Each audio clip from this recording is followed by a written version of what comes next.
So good evening, good evening, good evening, and welcome you guys. It's been a long time, but welcome to the March edition, March 2003 edition of Talk Dispatch with Tawana. We're going to talk a lot of dispatch tonight. We're going to answer any questions. We're going to review some of these questionable rulings that the FMCSA is going to be having with dispatchers. Some are good. I'm all for these new rulings. Some of them. So we're going to review a lot of things today, and hopefully answer some questions to help you guys in your business. Those who are starting your business, those who are already in business, and just have some questions for us today. So we do these calls once a month. I am starting back. I did them for a while and then life happened. And but now I'm back. So hopefully these free sessions could answer some questions that you guys have to help you grow and maintain your business. Anybody that is still maintaining clients and carriers and dispatching in this day and age, I commend you, because this business is not easy. It's definitely been a long road with Gold Star Logistics Group. And I'm pretty sure you guys are having some of the same things. So let's get right into it. So we'll start by talking about just some basics. So some questions that I did have that came in before we got started. Two of the people that ask these questions are not on the call, but we're gonna talk about it anyway. As far since these calls are being recorded, and you guys can review them later. So some of the questions that I get all the time is it a good time to start a dispatch business, or is it a good time to even start in the trucking industry? And for me, that question all depends on the person. As far as trucking goes, the market is crazy. I can sit here and tell you that everybody's making six figures in trucking right now, and that would be a complete lie. And you know, anybody that knows me knows I'm not gonna sit here and tell y'all no hopes and dreams. But trucking is what you make it, and trucking is what you bring into it. And it's all about having some type of plan, and it's all about understanding the market. Okay, I'm gonna go ahead and mute everybody so that we don't got no issue. Let's see, mute all. Okay, so yeah, so it's definitely something that you have to put some thought into. It's not just about, oh, I'm gonna buy a truck and get into the industry and dispatch for myself. It's not that easy. So, you know, in thinking about getting in the trucking business, you want to know what type of equipment are you purchasing? You want to know what market are you interested in traveling to? Whether it's regional, over the road, or local. For me and my dispatch company, we do not dispatch for local drivers, just because it is way too much work for a dispatcher to dispatch for a local driver, and it's not worth it. If you guys have something different from me, let me know, and we'll talk about that. But for us, it's not worth it for us to dispatch for local drivers. We spend way too much time looking for loads, you know, to get you to your mailbox and back home for dinner in time.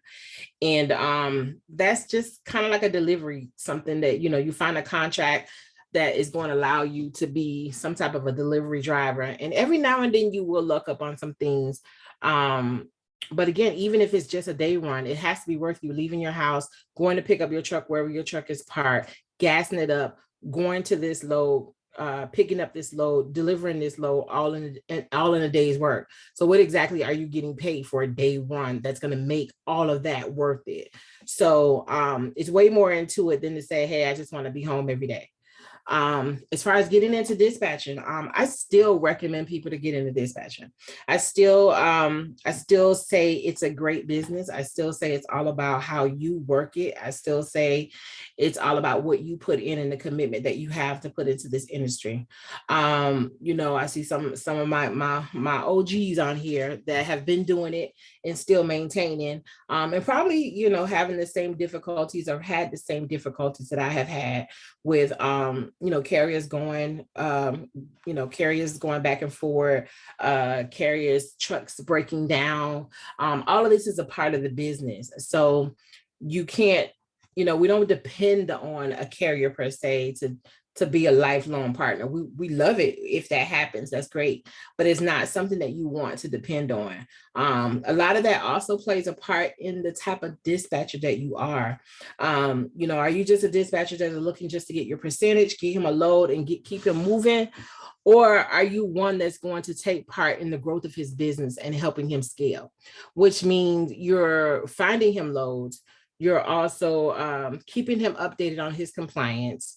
You're, maybe helping to maintain or at least give him reminders in reference to his, maintenance and equipments and different things like that. Giving him tips and stuff on how to stay on the road, how to keep his, how to keep a driver, paperwork, keeping his paperwork tight. So it's a lot. There's way more that goes into building that dispatcher to carrier relationship than just, I booked you a load, now pay me my 10%. Is way more that goes into it than that. So you have to think about it that way. If you're thinking about it in the aspect of, I'm just here to get my percentage and I don't care about that driver, then this is not the business for you. You have to have some compassion for these drivers. You have to know them. You have to have a relationship with them. You're probably going to talk to these guys way more than they talk to their spouses. You're probably going to spend more time with them on the phone, spend more time texting them and talking to them and emailing them way more than they talk to anybody else. So you want to have a relationship with them. You just don't want to make this just a transactional type thing. Again, for me, if that's how you're looking at the business, then this is definitely not going to be the business for you. So that's my take on it. As far as, is it still good to get into it? As far as what you make as a dispatcher, again, that's totally up to you. It's going to play a part in, of course, the fees that you charge, what you charge, what education you have. What value are you bringing to these carriers? And when I say value, not just I found you a load, that's not value. Your flyers can no longer just say, I book and negotiate great loads, I complete your paperwork. You're pretty much telling them stuff that every dispatcher on here and every dispatcher on IG does. You're supposed to fill out their paperwork. The purpose of them having you is because drivers want to drive. They do not want to spend all day filling out courier packages, talking to brokers. They want to just drive. They want to focus on the road, and they want to know that they have someone that has their back behind this computer, behind their desk, that is filling out the paperwork for them, updating the broker, and still at the same time looking for them another load to keep them moving. So you got to provide value to these guys. Your value is not just looking for a load on a load board. Your value is the work that you put behind the scenes, calling brokers and building those relationships with a broker, seeing if they have dedicated lanes available, but protecting your wording, which we're going to talk about, because you can no longer state that you can no longer put out a flyer stating, well, you shouldn't have been in the first place, but you can no longer state that I have dedicated lanes, because as a dispatcher, you cannot have dedicated lanes. You cannot state that you have dedicated lanes. You cannot make that assumption in that you cannot make that assumption or advertise that to a carrier. So we'll talk about, some of the different things that the FMCSA has put out there. And, but, just as far as protecting yourself wise, you never want to state that. So that's not what I mean by when I say about adding value. But it's definitely important to study the lanes, study the load boards, study the market. Where, if your driver tells you, I want to stay in the Southeast region, you don't have to memorize no map. I was not, good in geography in high school. I'm not here to memorize no map. My whole thing was purchasing a map. You can't see it, but I have a huge map right in front of my face right now. And it's going to divide and tell me what is the Southeast region, what is the Midwest region. So if your driver is saying, I want to stay in the Southeast region, and you're looking for him a load in New York, you're not doing your due diligence. New York is nowhere near the Southeast region. So if he's staying in the Southeast region, you're studying that market. What loads are coming out of there? What type of freight is coming out of that market? And who are the brokers that I'm going to try to befriend to get this driver moving? So it's more so about not more so about you booking that load for that day, but about what you're doing behind the scenes. So, you know, this is why I tell people this is a wake up at 6 o'clock in the morning type thing, doing your thing. But then in behind the scenes, you're also educating yourself and understanding and learning the market as well, versus just putting your driver out there. Anybody have any questions so far based on that? And contract rate with dry vans and box trucks rates have been garbage. Yes, Valencia, rates have been garbage. Rate have sucked. I probably would say a year, like a year now. The rates have not been all that great. So it's way more work that you guys are putting into these loads. Would you have more so now, Valencia? You have more box trucks or you have more dry vans? Actually, it's power only, which I'm grateful for because I've had each of them go ahead and trade in their dry vans for step decks and flatbeds. Okay. And they've been able to get, like, it's been the old school $3 and $4 and $5 a mile with those, because they're shutting down the Savannah port. So that's the only way I've been able to keep them local. Like, is they go Savannah to Atlanta twice a day. Right. And it's like 1,500 a day, but only by the grace of God. Like, I prayed to keep them going back and forth to Savannah. But trading, so not really having any lucks on the drive-in side, but more so, you know, step decks are always going to bring in good money, because they have so much of a versatility. Yes. A step deck is definitely something that you have to understand. A step deck is not a flatbed. So know the difference between a flatbed and a step deck. It looks like a flatbed, but know the difference. And this is one thing I teach in my training, that if you're going to say that flatbeds is your niche, that means you're going in and you're learning every single aspect of a flatbed, what an RGN is, what a step deck is, what a flatbed is, what a hot shot is. A hot shot and a flatbed are two different things. I had somebody tell me the other day, I got a flatbed and I could take up to about 40,000 pounds, and he's in a dually and a gooseneck. There's no way he can take 40,000, and plus he didn't have a CDL. So a lot of times these carriers are coming to you and they really don't have all the education that they need. They just know they had the money to purchase a truck and they had the know-how to get to this far and connect with a dispatcher. So it's your job to understand the equipment before you say that that is your niche. And flatbeds is a great niche to have. But again, understand every single piece of a flatbed before you say that flatbeds is, you know, before you consider flatbeds as your niche, but it's definitely a good one to have. Anybody else? Tiffany, what are you doing now? Your husband's still doing dredge? Reefer and some dredge, not a lot. How's the reefer going? It's going pretty good. Well, that's because he's dealing with a direct shipper. Gotcha. Okay. And that direct shipper you got on a carrier base? No, when we first started the company, we went straight to the direct shipper. Okay. All right, cool. Yeah, so you're dealing with it from carrier to shipper. Oh, yeah, I'm sorry. I thought you said something else. Yes, that is correct. Sorry about that. Okay. Which is the correct way, a good way to do it, because you're receiving the payment from the shipper to the carrier. Correct. Okay, good thing. And how the rates are with reefers? Not bad. Around $3,275, depending on where they're going. Do you have a bottom line number that you will not take?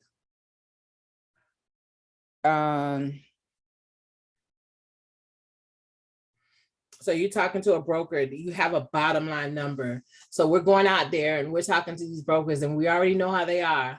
All I got is such and such in it. So what's your bottom line number before you say, nah, I'm good, I'm not taking that load?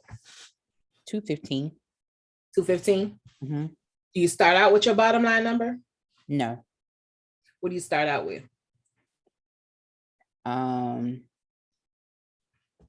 Maybe about 320. Okay. All right. So you start off a good dollar and a change above your bottom line number. Mm-hmm. Okay, which is good. I typically tell people anywhere between $2 and above your bottom line number. You never want to go in and negotiate a rate at exactly what it is you're looking for. So, just because you as a carrier or your carrier says to you, I need nothing less than $2 a mile, we're not going to go in and say, hey, I see you got this load, I'm looking for $2 a mile. We're always going to shoot for a higher number. We're always going to Correct. negotiate high and let the broker come down to you. Let the broker be the one that say, nah, I don't have that in it, or whatever the case may be, but also please your case. Their job right now, especially in this market, with us going into second quarter should be a good quarter. But with us going into second quarter, their job right now is to lowball y'all as much as possible. Their job is to tell you all I got in it is $2. All I got in it is this, or whatever the case may be. You know the line that they give you. But your job is to keep your truck moving. So everybody has a goal. But we also don't want to just take freight just to take freight. Good deal. Anybody else currently dispatching carriers?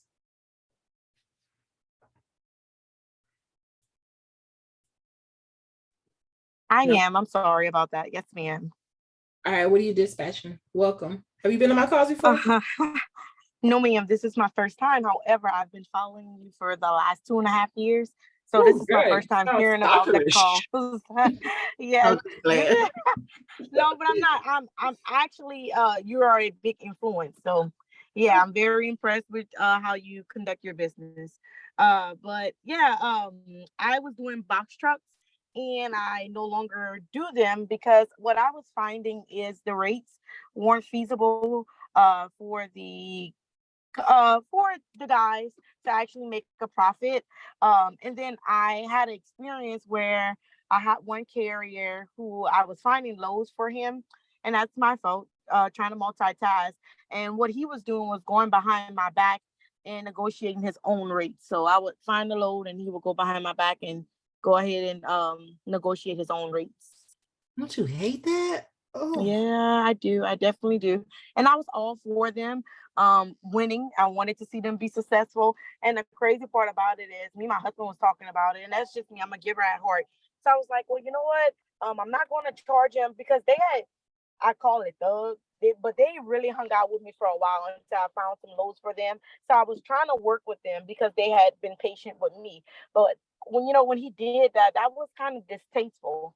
So I wind up having to it was two of them. And unfortunately, it was just one of them who did that. But I mean, y'all are partners, so I have to let y'all go. Right. Definitely understood. We're in this business to make money, as are the carriers. But we're also not in this business to waste our time. So definitely great in that aspect. I tell people all the time, don't be afraid to let a carrier go. Of course, it was hard. It was hard, but yeah. We want the carriers. We want to be able to work with them at the same time, but they have to respect your side of the business just like you're respecting their side. So we can't be afraid to let a carrier go. And another one to come behind that one that will that you guys will be on the same page. So you're currently just dispatching for dry vans? Yes, I wanted more, but I guess so I'm from Louisiana. And how we do it out here is we have a lot of people who are hustlers at heart. What I mean by that is they don't educate themselves. They just jump out, take a leap of faith, and then they call you when everything is all messed up. So I still have faith that I'm gonna get more carriers, but it won't be until they mess it up because they don't want to pay to further educate themselves, but they want you to fix the problem. And that's just my husband is in trucking. He's been in trucking for the last 10 years. My father is, my mother is. So yeah, I know a lot about it, but that's what I find here in the South, where they try it on their own, and mess it up, and then they won't help. Yes, Valencia, we got a lot of experience with that. Yeah, and I mean I'm gonna take them all in, but it's just that especially with the box trucks, I don't know what it is, but I heard whenever you mentioned about the 6 figures, I mean I think that's what a lot of it comes down to because I've had guys. Oh yeah, I want to see, like, realistically speaking, how much do you want to see? I want to see 6 figures. And I'm like, okay, like this is what you have and your truck size, they're going to pay for, I call them the big boy toys, the bigger trucks, because you can't haul as much freight as they can, but I want to see just as much money, with the actual 18-wheeler. So that's where, I mean, and I really, really want to still educate myself up on it because I do get a lot of hits for the box trucks, but it's just that, like I said, I had several load boards, and I could not find loads for the guys. I wouldn't say give up on box trucks. I would just say set your parameters and set your expectations and set your standards. Especially if it's a box truck, we're not dispatching for local drivers. We're definitely going to make our percentages a little higher. So 10% on not anywhere between 8 to 10% dispatching on box trucks. Set your expectations. In every single call, in every single carrier, you all should be doing an onboarding call. So during that onboarding call, you're having a conversation, you're setting your expectations, and they're telling you what their goals are and what their expectations from you are. So during that call, that's that time for you to say whether or not this is a good relationship. Is this gonna are we gonna gel? Is this gonna be a good relationship for us? Right. If their expectations in that call are too unrealistic and you can't talk to them or you can't have a conversation with them per se, then it's not a good fit. If we're starting off with a call and you say, hey, we're starting off our onboarding call. How old is your MC? My MC is 60 days old. How long have you been driving? I've been driving for 60 days. Okay, where do you want to go? I'm willing to go regional, anywhere between 7 to 1,000 miles. Are you CDL or non-CDL? And then you say your weekly goals, or what's your bottom line number that you would take on per mile. Well, I'm looking to get at least $3 to $4 a mile. Well, if I'm not getting $3 to $4 a mile right now on my driving, what makes you think I'm going to be able to get that for you on a box? So we have to set expectations, and we have to make sure that they're being a little realistic. Unfortunately, IG and some of these people have set this thing in people's heads that you can make this type of money and Amazon this and Amazon right now. You have to before they were, you can sign up with Amazon on day one. Now your MC has to be 60 days old to sign up with Amazon Relay. So all the ones that's jumping into the business to start with Amazon and to run Amazon, they can no longer do that because Amazon has changed their requests. So I wouldn't say give up on them, but I would say have those onboarding calls and see what those expectations are. And if you see that it's a carrier that's willing to learn and willing to work with the system, because you're just not going to be able to come into this industry with a day one MC and make $7,000 to $8,000 on a box truck on a weekly basis. So if they're willing to learn and and they have a realistic understanding, then that may be a carrier that you would say, okay, you know what, we'll go ahead and try it out for the first 30 days or whatever and see how things go. Okay. Yes, ma'am. Got it. Thank you so much for all the information you shared. No problem. Anytime. Any other questions on that? Going twice. All right. So let me share my screen. So back in November, hopefully you guys, those of you who are in my Slack group, hopefully you guys have read up on some of the new guidelines that the FMCSA is looking to establish for dispatchers, which to me is a long time coming because, where is it? It's a long time coming because we want to be, or hopefully you want to be legitimized. You want to be in this business. You want people to respect you as a bona fide dispatcher and not just, I don't like dispatchers. I don't like working with dispatchers. Dispatchers does this and dispatchers does that, blah, blah, blah, blah, blah. You don't want that. So we're looking forward to some of these regulations that they're bringing upon, but you need to understand them. So I did place a copy of this document in my Slack group. Those of you who are not in my Slack group, if you drop your email address, I will email this over to you, and you can also find it on the FMCSA's website as well. But what they did was they went in and they put their initial guidelines. So even though they're the initial guidelines, there are still fines that fines that you can get as a dispatcher for not for not adhering to some of their initial guidelines. So I encourage everyone to go in and read it. It's a 16-page document. It talks about the definition of a bona fide agent. And it talks about the role of dispatch services. And basically it's going in and it's talking about the difference between a broker agent and a dispatcher.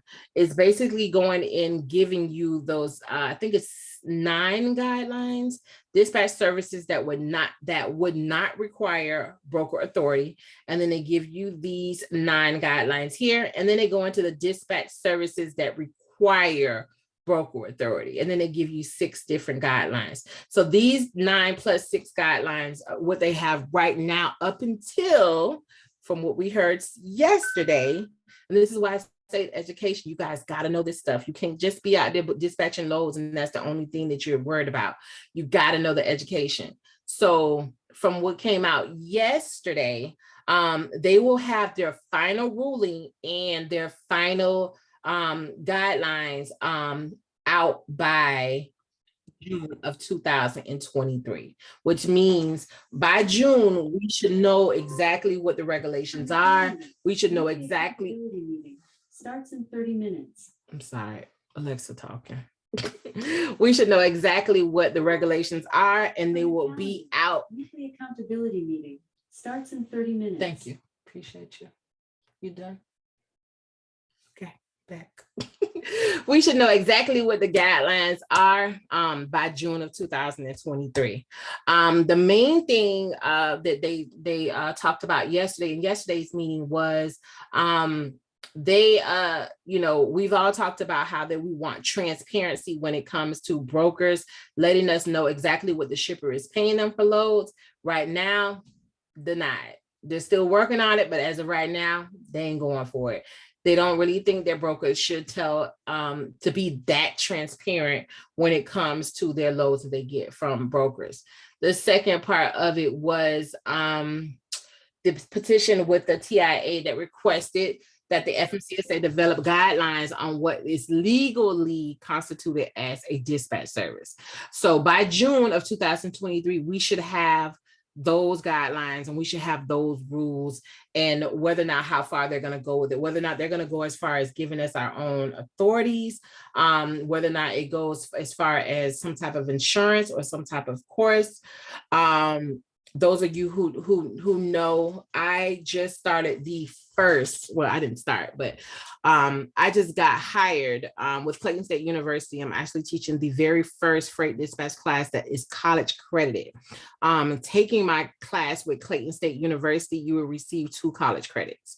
And that's also a conversation that's in the making. So we don't know how they're going to rule or what they're going to require, but stay tuned and make sure you guys read up on this. I will drop both of these links in the Slack group. I will also send them out by email to those of you who want them as well. But these are great reads. I recommend in everyone, if dispatching is going to be your business, if dispatching is going to be your service that you're going to provide, you gotta read these. You gotta stay up on these and know what are you saying wrong and what are you doing wrong. If you're out there with your flyers and you're saying certain things, you definitely want to get in there and read these guidelines, because there are certain things you cannot say. One of them being that you cannot say that you work directly with a shipper. Okay. You cannot say that you are getting your loads from a shipper, because they look at that as if you're getting a load from a shipper. Thank you. If you're getting your loads from a shipper, you're a broker, because brokers get their loads from shippers. Dispatchers get their loads from brokers. But at the same time, the flip side of that is our job as dispatchers is to keep our trucks moving. So if we got a contact with a shipper, we need to make sure we're wording that correctly, saying that, the carrier is still going to be the one directly getting paid by that shipper, and then still turning around and paying the dispatch services. The shipper cannot pay the dispatcher. You cannot turn around and say, I have 10 trucks that I dispatch for. I can get all 10 of these guys on this route for you. And then that shipper turn around and pay the dispatcher. And then you turn around and pay the carrier. You are now in a broker aspect and you're now operating legally, actually. So you have to word it correctly and you have to actually handle your paperwork correctly as far as that shipper aspect. Yes, we want to go and get loads directly from our shippers because of course, when we're cutting the broker out, we're actually getting we're making more money for our carrier. So of course we want that, but we want it done correctly. You cannot in no shape, form, or fashion receive payment from a broker. If you have one of your carriers that their MC is older than the other carrier, and you're saying, you know what, I'm just going to run all my loads under this MC because it's older. So I'm able to get as more loads as I possibly can. And I'm going to run everybody's loads this way. And I'm just going to pay the carriers. Illegal. We can't do that. Stop doing that. I know y'all not doing it on this call, but there are people that are doing it. And this is probably one of the main reasons why all of these guidelines are coming to play. So you just have to be prepared, read up on it and understand, like, is this what you're doing? Is this your business? Or is this just something you're hustling doing at the time being for some money? If this is going to be your business, then be prepared to make sure your business is legalized. Make sure whatever guidelines they come up with for us, that you're ready. If it's getting an MC, if it's getting insurance, not a bond, but there was some talk about insurance. If it's getting some type of insurance, is this a business that you want to stay in and you're willing to go out and make sure that you have everything that you need to operate a full legal dispatch service? So again, I'll drop these both in there, but if anybody has any specific questions on these, we will definitely discuss. Any questions? Any questions? Anybody? It's a lot. So again, please read them. It's like I said, it's 9, and 6. So it's not like it's only 15 right now. There are some more that may be coming, but we want to understand. You want to understand what your role is, what you can and cannot do. And if there's something that you're still doing, don't put it on no flyer. Don't be out there on a flyer talking about, I got a dedicated shipper. Don't do that. So just operate with integrity. The more you operate, I've been in this business for 7 years. I've never been sued. I don't have no UCR liens on me. I don't have no issues. I've had one guy put a bad rating on Google on me based on a dispatcher. But other than that, I've never had any issues. I try my best to operate with integrity. If I don't know, I'll find out the answer. I'm not I don't know, go ask somebody else that type of question. Get somebody else to do it. That ain't me. If I don't know the answer, I'm going to find the answer, or I'm going to let him know where to go find the answer. You guys got to be that type of informational. You got to be that person. You know what? I don't know about that, but let me find out. Keeping them updated on their compliance and things like that. You got to let them know these type of things. IFTA is 4 times a year, reminding them of the IFTA. If you guys don't do IFTA, making sure you partner with someone that does. With my compliance company, we give a $25 bonus, referral bonus for any clients that sign up with my TPA through you, or any clients that sign up with compliance to you. Same thing with my courses. Anybody that signs up based on your referral with my courses, you guys get 10% of my course fee. So no, that's a lie. Let me not say that. I don't think it's 10%.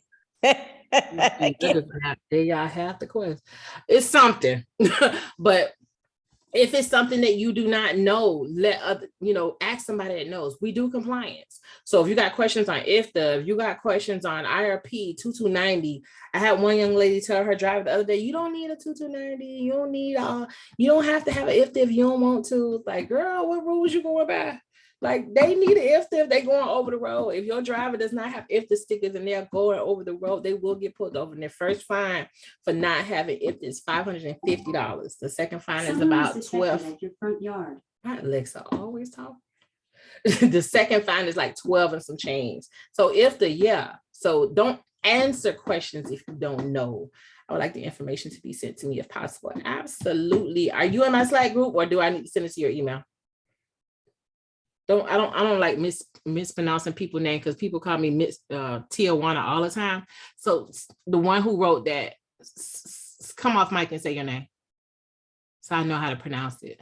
I was just talking. It's Gabrielle, just like Gabrielle, but with the I was T. gonna say that, but I was in the right direction. Drop your email Yes, in the chat for me, yes, please. ma'am. And Okay. I'll get it over to you, and I'll get it over to Miss Webb as well. So any other questions? Anything else that you guys want to discuss today? Somebody said something about compliance. Where would they go? I need your compliance link. So my compliance, my website is goldstarlogisticsgroup.com. So if you're gonna send anybody to me for compliance, just shoot me an email. Tell me what their name is, what their MC is, and that way when they come through and they sign up for compliance, I know how to reach you and get over that information. Get your funds over to you. Miss Jackie have made it to the car. I've been waiting on you, Miss Jackie. How you doing? I'm good. How are you?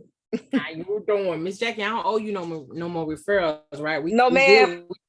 We're good. I paid We're you squared up. every day. Yes, ma'am. I pay my bills, y'all. How you doing? How's it going? Oh my God, this market is crazy. I'm sorry, but it's crazy. That's Ooh. what we're talking about. Oh my God, this is worse than childbirth. Know about that. That's definitely what we've been talking about. Are you still doing drive-ins, or what else are you doing? Yeah, I've got the drive-ins and I've got some box trucks too. But I tell you, the box trucks drivers they're really catching hell too. It's like, oh my God. Yeah. Yeah. So yeah. I'm Poor like, little box Lord. truck guys are definitely catching hell right now. I'm definitely not recommending. I had a guy the other day and he said I was a Debbie Downer, but I told him, please don't buy no box truck. I keep telling them not to. Yeah. Please, now is the time is not to buy a box truck. I'm not fake dreams, but right now, this moment, nah. Yeah, I agree. I'm like, because they come to and they've got these expectations. And I'm like, no, they're not paying you. No. Absolutely. Yeah. So it's so how are your rates with drive-ins? The drive-ins are not too bad. It's not good, but it's not too bad. Okay. You know, so but the box ones are the really ones that's giving a lot of the hard time. So harder actually. The drive-ins, the rates are down too, but at least you can still kind of have more leverage with that. Right. Yeah. Yeah, the one thing that I realized with some of my drive-ins guys, they're more, especially the ones who've been in the industry a little bit more, they're a little bit more understanding and they get it. They get it, yeah. Up and down, and they get it. It's honestly the box truck guys who come in with a half a truck who wants like, you know, the craziest expectations. $10,000 for 24 feet. Yeah, because they're telling them these things on Facebook that they can get them 10,000 per week. I was like, show me. Yep. I actually saw one the other day and it was like, you know, sign up with Amazon. Amazon has such contracts, but they're not telling people that with Amazon now, you have to have at least 60 days. You can't sign up with Amazon day one anymore. You know, TQL. Did y'all know TQL changed? Yes. TQL is changing a lot of the stuff. Yeah. And then even with TQL, when you try to book loads with them, sometimes they're saying that had the audacity to change the job. You can't work with them. What? You over 60 days. TQL. Yeah. Or they may say forever. Or they may say you need them to have ran like 5 times or something before the broker will. Yeah, it's my God, my What was head the hurts. requirement again? I'm sorry, I missed that, Tawana. What was the requirement? First requirement initially, all these years, TQL has been, you can sign up with TQL. Exactly. You sign up with TQL day one, Landstar day one, CH Robinson day one. Nolan is actually changing theirs to Nolan changed. Yeah, Nolan changed now. They won't run you. If you try to set up, it kicks you out. It says, they won't do day one. Ryan Transportation too is changing that. So a lot of them are changing it. Yeah. CH Robinson will be changing to 60 days as well. Now CH Robinson will still pay the box trucks driver that $2. We'll get that from CH Robinson. That guy you have over there, Anthony, I've been working with him. So Anthony is amazing. If you guys Anthony, honey, I say, Anthony, I don't have nobody. He was like, you don't have nobody? No, Yeah. And That's then, why you know, I keep dropping that in there. yeah, I use Anthony a lot, but you know, most of your loads come out of out of Atlanta or Georgia. So whatever he has for North Carolina, then he'll email me because I have a dedicated lane with him for one of the drivers here that goes from Pineville to Goldsboro, and he gets like 250, 240 per mile for that lane. That's what's up. Yeah, that's what's Yeah. up. So let's talk about that. You just said something about a dedicated lane. So how are we working Mhm. our dedicated lane? So I'm pretty sure, because Jackie, you like one of my A+ students. I know you have read up on the new guidelines, correct? Yeah, so yeah, but I just like, I don't know, because I just built relationships with these brokers. So if they've got lanes that they'll run, you know, and they say we run this every week, then they'll call me, hey, do you have a driver that comes from here? And then if the driver does it one time or twice, then they're like, we do this every week, let me know. And then they'll just always just call us and put them on that lane. So Best way. That's the yeah. best way. I tell people all the time, these brokers, you have to deal with these brokers like your best friend. Just because you ran one load with them, that next week when my driver's in that same area, hey Tom, how you doing? It's $2. Remember we ran that load for you? I'm just calling to see if you have that same lane. My driver is going to be in that same area today. He'll typically tell you, either one, no, we don't have that today, or two, yeah, I run that lane all the time. If you run that lane all the time, how do you get yourself and your carriers in this situation to know, or to get up on, you know, him running that lane all the time? Like, I want to be on the list. Like, you know, who are you calling? You know, how can I be on your list in order for me to be able to run this lane all the time?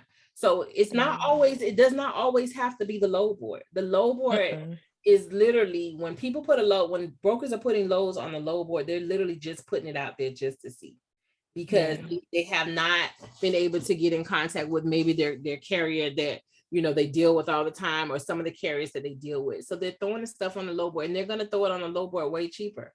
I've seen stuff on the low board, and then I turn around and call the broker, and then he was like, oh yeah, Tawana, I'll give it to you. You know, he just had it on the low board for $2, but he was able to give it to me for $275 because we've dealt with before, or we've dealt with before. He knows the carrier that I'm sending, and that he knows the carrier. So building those relationships and talking, you guys gotta talk. Like, this is not the business where you stay quiet. You know, having those conversations, even if you're just sending an email, having those conversations with the broker and letting the broker know that you're here.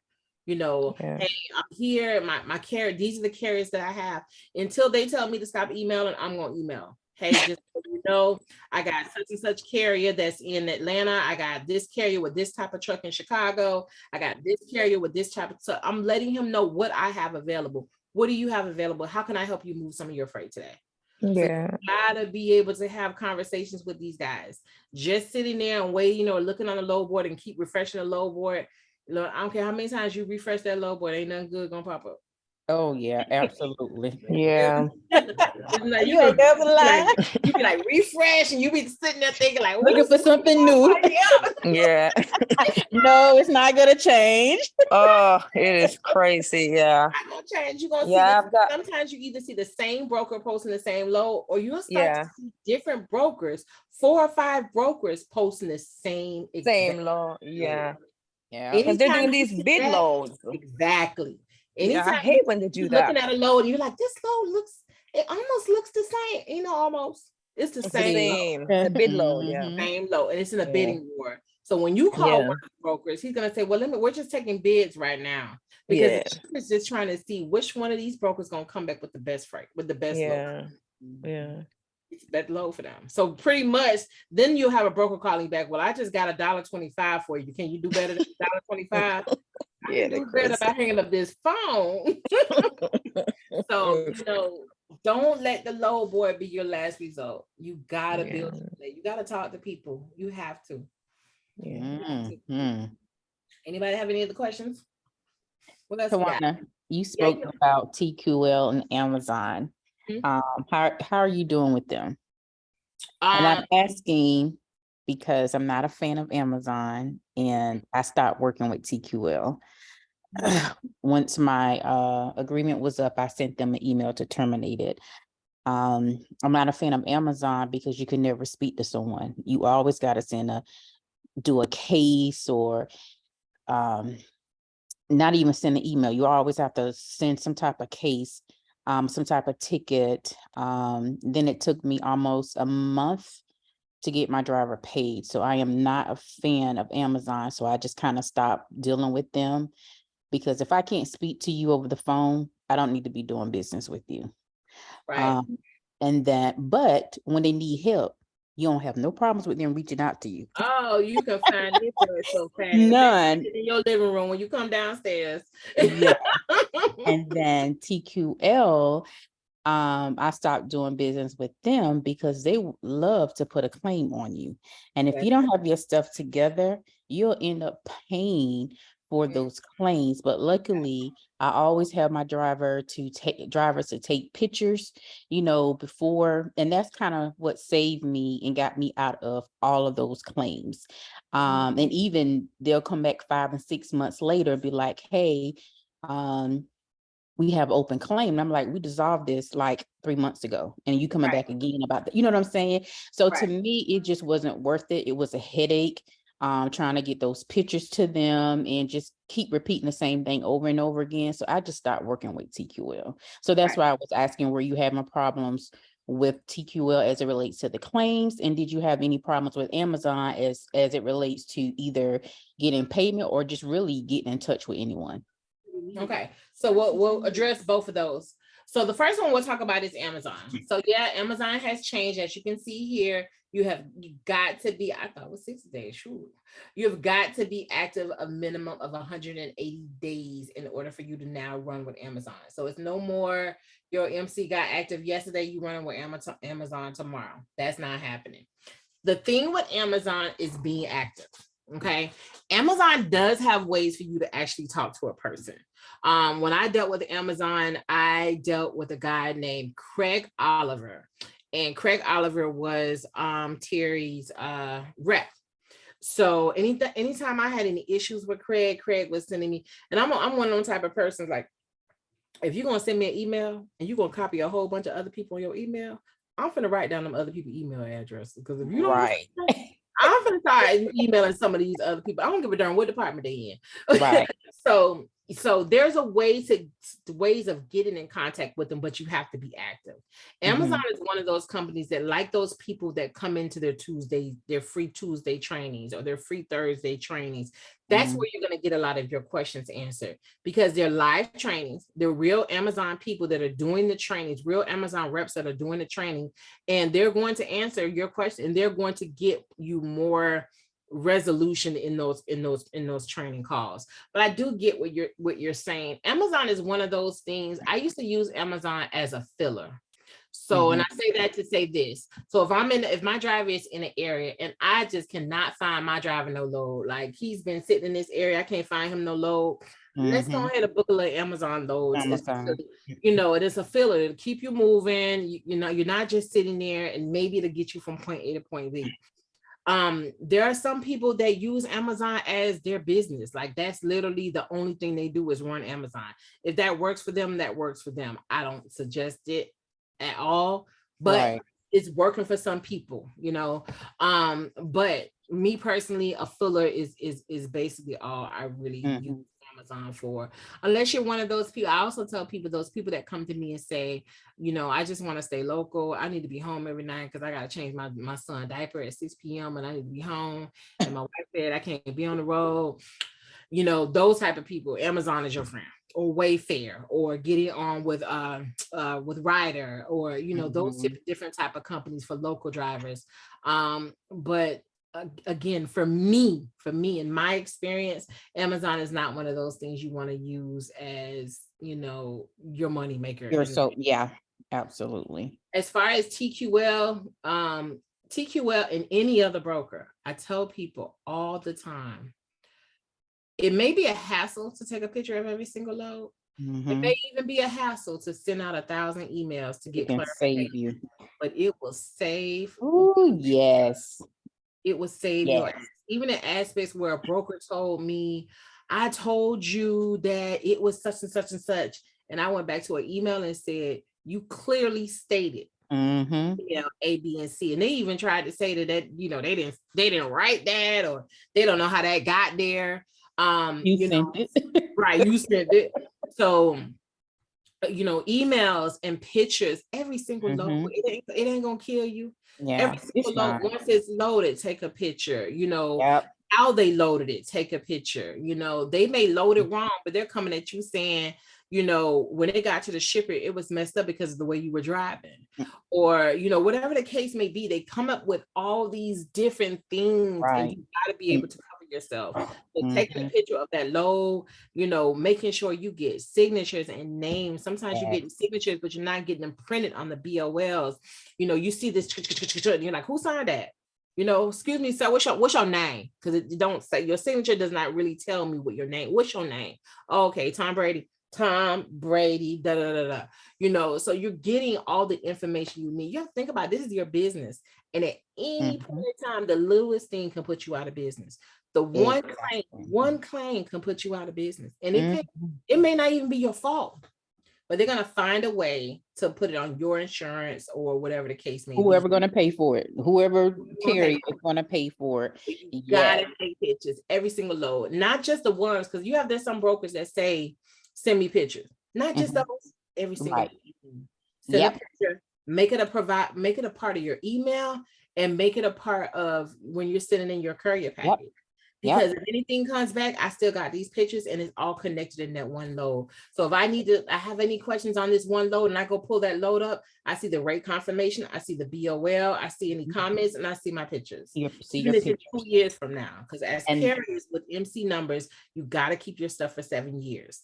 Okay, so you have to keep your stuff for 7 years. So whether you're keeping it a paper file or whether you're keeping it on a computer, I take pictures of everything. You got to tell the Mhm. carriers to take pictures. Cover yourself. Yeah, my driver be like, why we got to do this? To save you money. That's Can you why. imagine? Can your driver imagine you calling them saying, "Hey, the broker said you broke such and such"? Nah, Right. no, that wasn't me. Take a But did picture. you take a picture? Take a picture. Take a Right. picture. This is how it was. This is how it was. Terry took a picture of a load one time, and he just took a picture because we just like posting his stuff on IG. And he took a picture of a load one time, and the wheel was broke on the pallet, the little rolling thing that they rolled the stuff on there. The wheel was broke.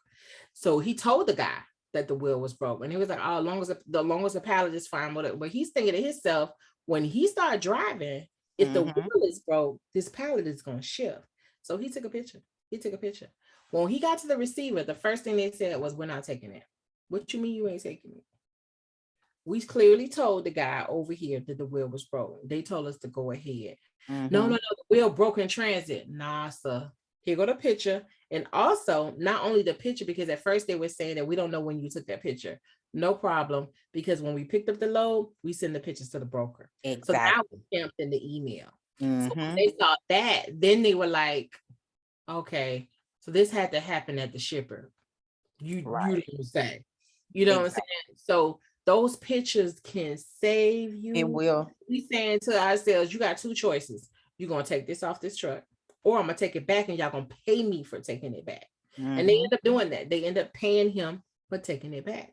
Because at first they didn't want to take it off his truck at all. Until we proved to them that at 7 a.m. these pictures were taken and sent to the broker.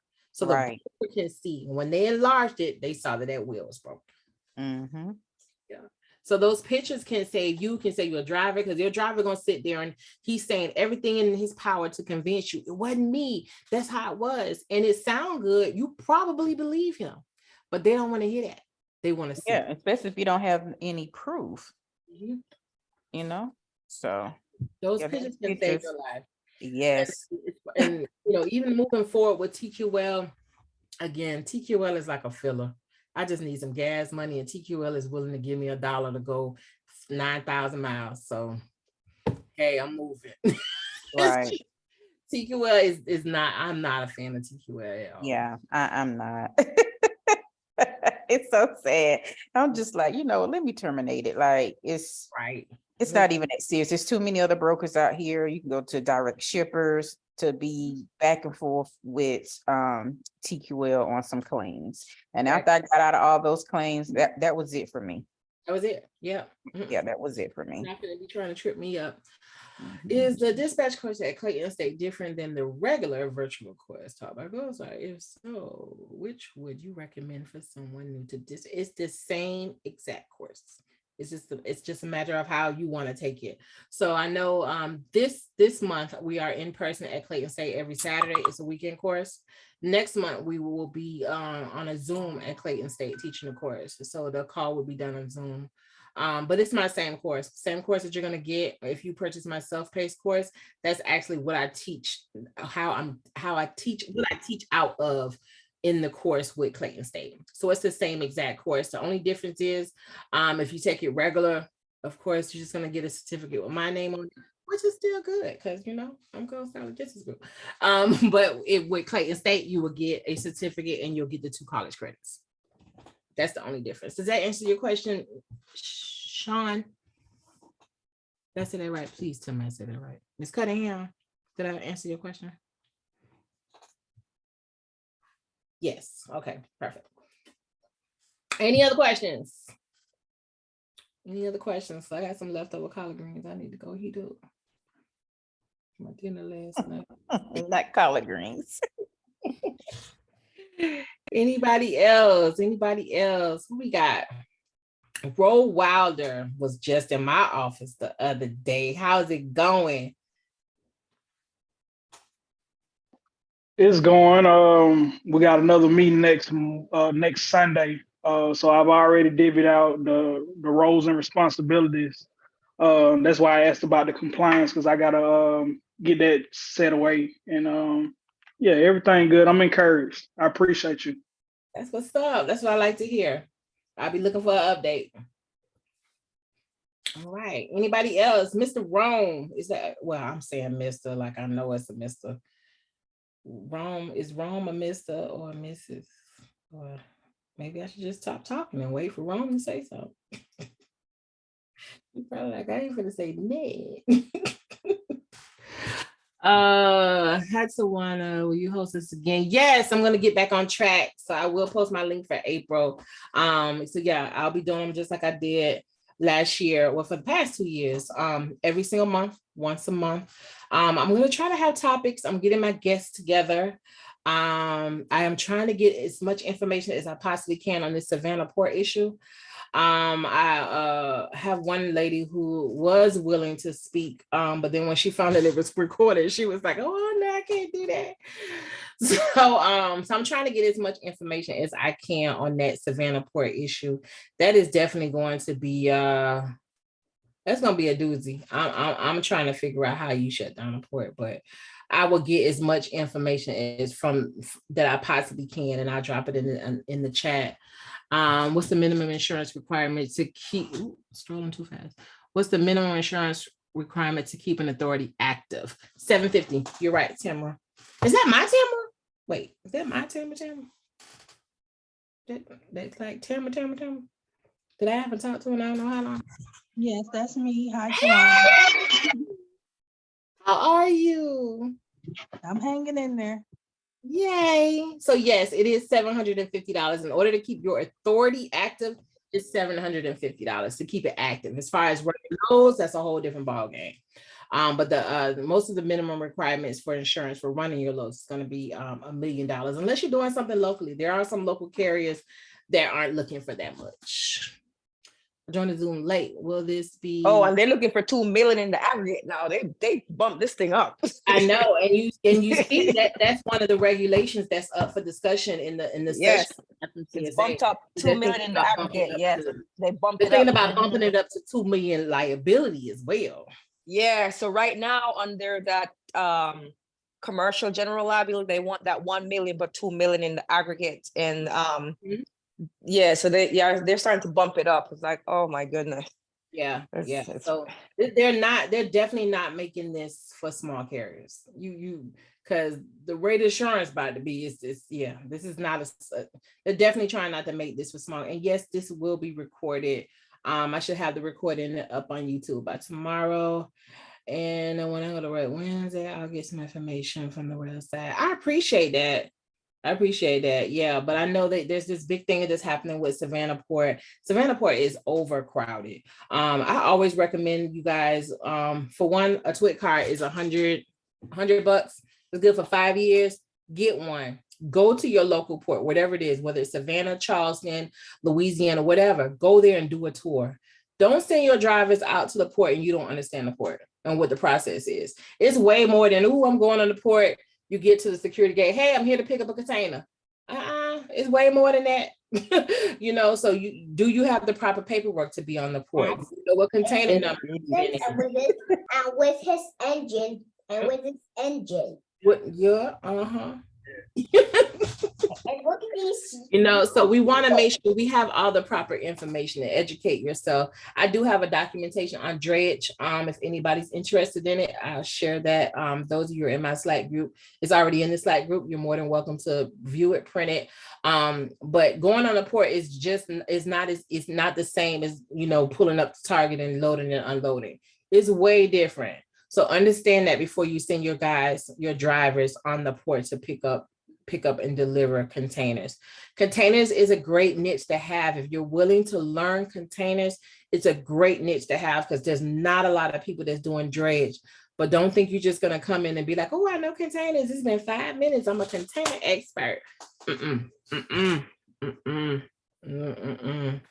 Are there box truck work on the port? Very, very little. The box truck work that are on the port are mostly coming from those brokers who deal with like import and export. Let me give you an example. My family lives in the Bahamas. I'm half Bahamian. My family decides they want to buy a pallet, and on that pallet they want to have toothpaste, toilet paper. They don't have those funds that may come from a brokerage saying, you know, they're going to do this pallet is going to cost you $9,000 to bring over here. They're trying to purchase container space on a container on a ship just to get it over here. So it may cost them about $650. So then it's just one pallet. They don't want to drive in to come pick up this one pallet and deliver it to my house. They want something small, like a box truck. So those brokers will contract out box trucks to go back and forth to the port to pick up the small stuff, which may not be in a whole container. It may not be a whole container worth of stuff. It just may be some boxes.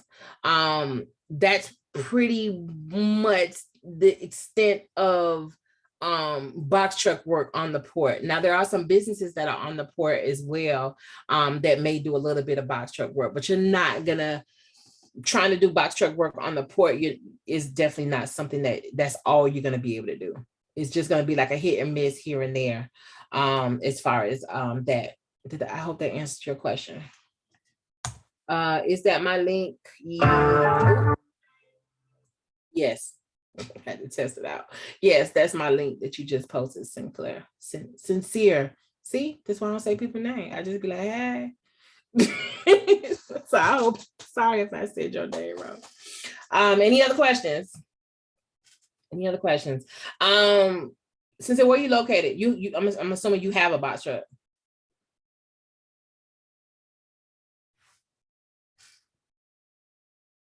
You're on mute.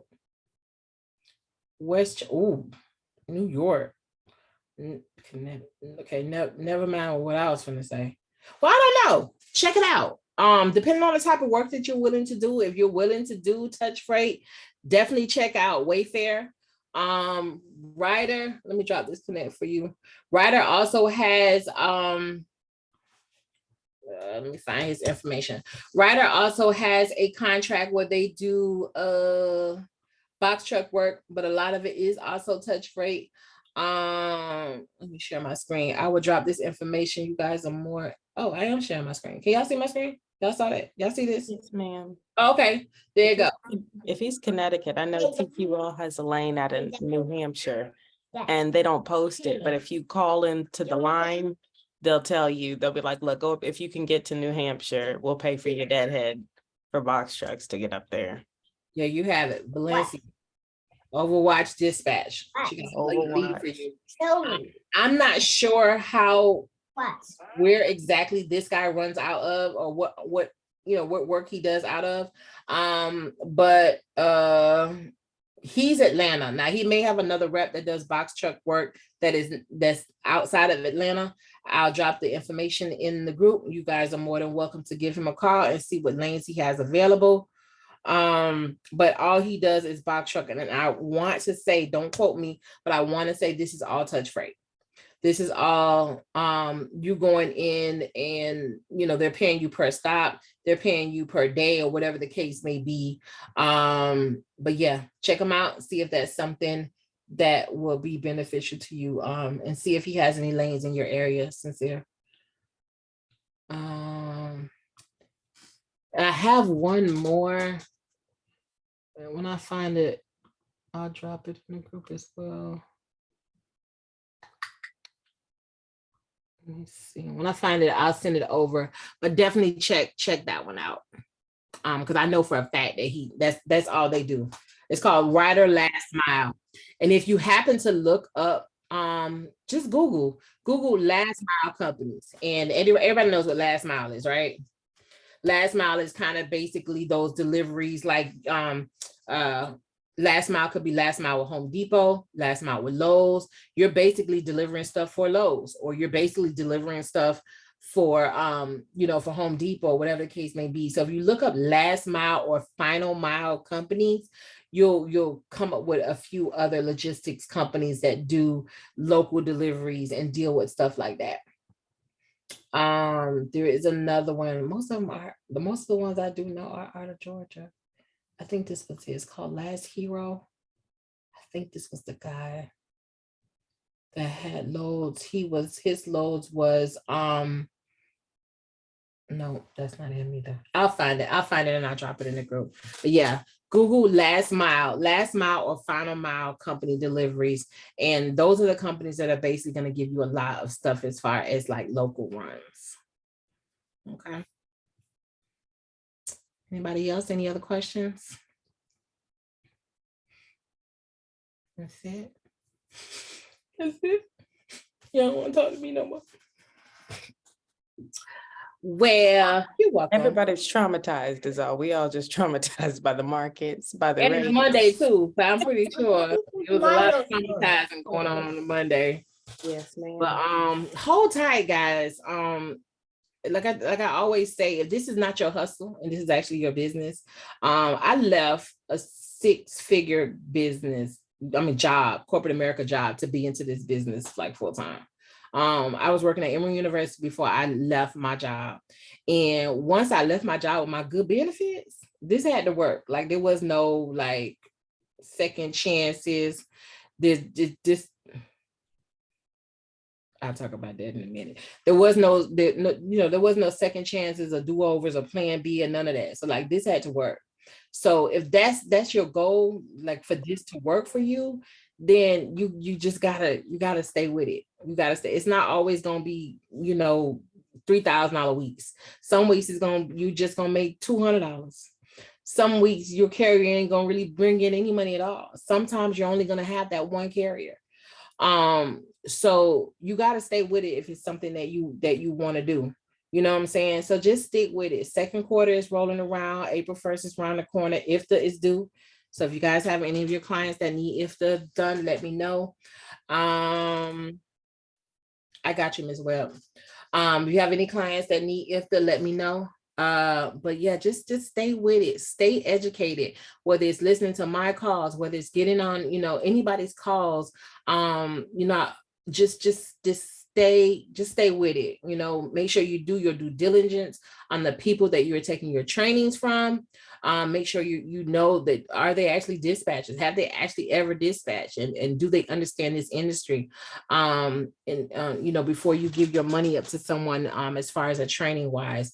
But stay with it. Just stay with it. It's a good industry to be into, but it's not a quick money type thing.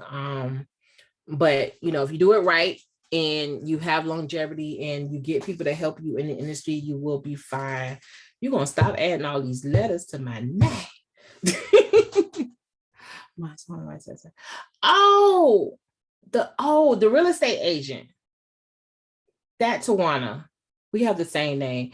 Y'all met somebody at the Leading Ladies Conference, and her name is Tawana Randall. She spells it a little different, but her name is Tawana Randall. And I had to make sure her, her and my daddy, we had the same daddy for a minute there, because I was like, how we got the same exact name? Oh yes, Tamara said, what's up?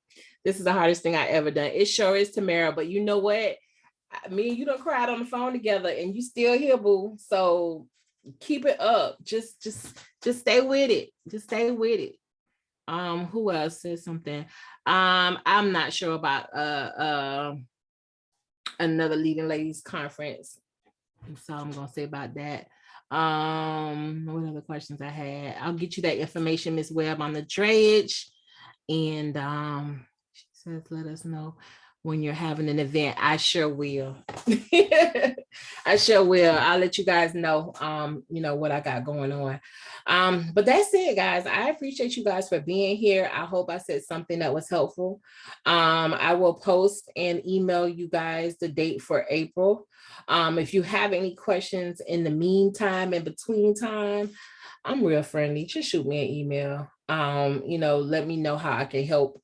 Check out my website, goldstylelogisticsgroup.com, for all of my services and what I offer. And I hope to see some of y'all in the Clayton State class. Other than that, love you guys. Good luck to you guys on your businesses, and don't give up. Have a good night. Tawana, Yes, can you stay on for 1 second?